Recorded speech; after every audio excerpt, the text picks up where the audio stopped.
Hello students. In today's session, let us discuss about the cytoskeleton.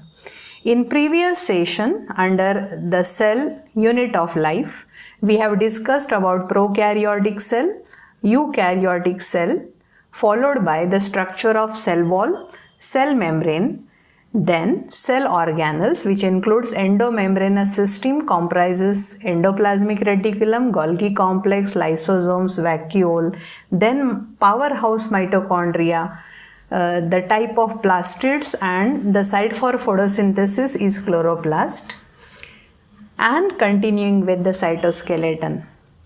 As you know that our body is having skeleton made up of bones and the cartilage, which not only supporting the internal organs, giving protection also, and it maintains the proper shape and posture of our body. Like that, every cell is also comprises a supporting and protective network. But here in the cell, it is completely composed of protein filaments or protein fibers.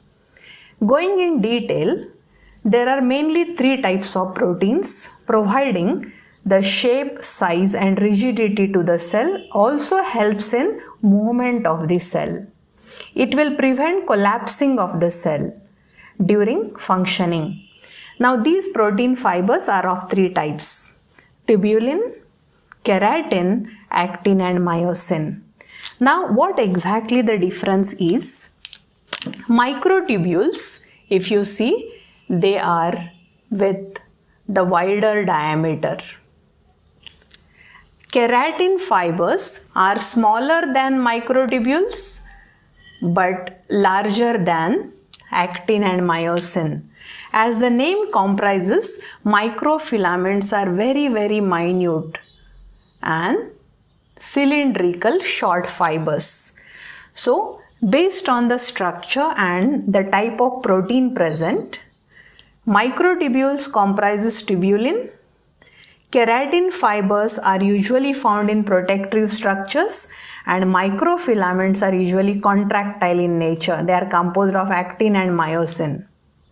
The detailed concept of actin and myosin we are learning under Unit 5 under the topic muscle contraction. Keratin, that we are taking its reference while learning animal tissue, especially epithelial tissue. In today's session, we focus on microtubules because whatever we are studying today is the centrosome. It is present only in animal cell, absent in the plant cell. And the structure of cilia and flagella, which are giving or helping in the movement of the cell. In unicellular organisms like Protista, that is protozoans, cilia flagella helps in locomotion, but in human body, cilia lines the genital and respiratory passage, while flagellar movements we observe in the WBCs during phagocytosis. We are not going in detail account of its function, but today we are learning what exactly centrosome, cilia and flagella. The TS passing through centriole shows 9 triplets.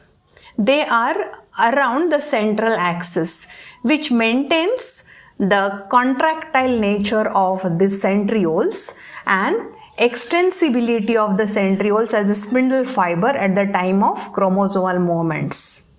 So here 9 triplets with the central axis found in the centrioles, which is purely composed of tubulin, which are in the form of microtubules, but they are found only in the plant cells.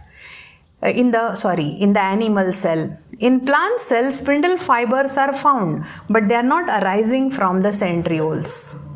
Clear now? The most important part of this session is structure of cilia and flagella. Look at these two diagrams.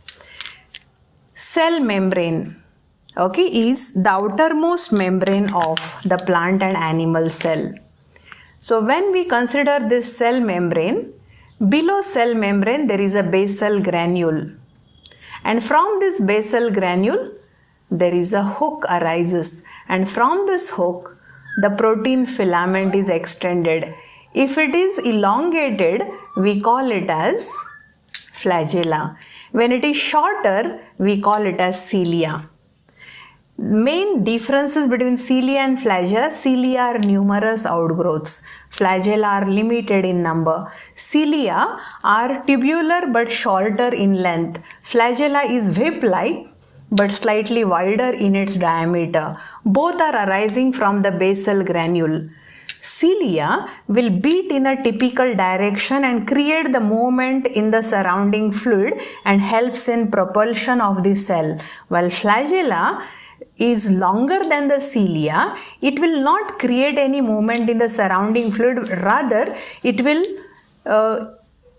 cover the distance, especially during locomotion of unicellular organisms.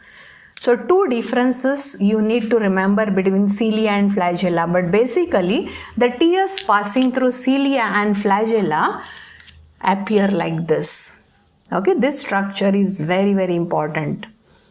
As cilia and flagella made up of microtubules, like centrioles also made up of microtubules, the protein present in the microtubule is tubulin.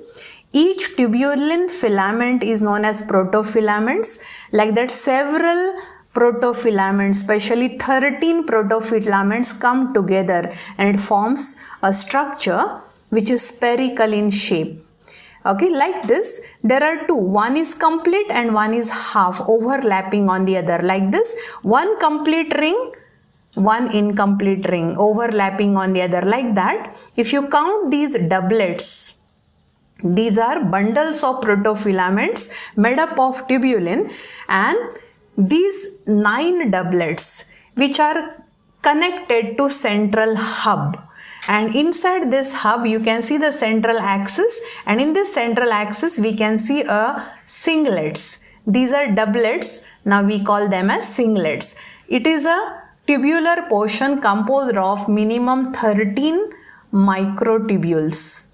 Okay, 13 protofilaments forming the microtubular singlet, and 2 singlets are interconnected by the bridge. Now these peripheral doublets interconnected by radial spokes. So each doublet is interconnected, so that when this central hub with these 2 singlets show the movement, all these 9 pairs, they move in a specific direction, and it will help in the motility of the cilia and flagella. Clear? So cilia, flagella, these two are not only providing motility but also helps in typical movement of the cell. Cilia will create a specific movement within the medium, while flagella will cover the distance, or it also helps in trapping the things. Thus, in today's session, we have learnt about cytoskeleton, which are made up of protein fibers. There are total 3 kinds of proteins based on their diameters: tubulin with the bigger diameter, keratin smaller than the tubulin, bigger than actin and myosin, and actin and myosin, these are the thinnest protein filaments. They are simple proteins and they are suspended in the sarcoplasm of the muscle fiber to bring about the movement. So continuous contraction and its expansion is brought about by actin and myosin. They are specifically arranged, overlapping or suspended freely. Accordingly, we call rough muscles and smooth muscles. This I will take in further session. Centrosome with centrosphere and centrioles, and each centriole having 9 triplets connected to central axis, from which the spring-like structures arises. These are called spindle fibers to facilitate the movement of the chromosomes at the time of mitosis and meiosis.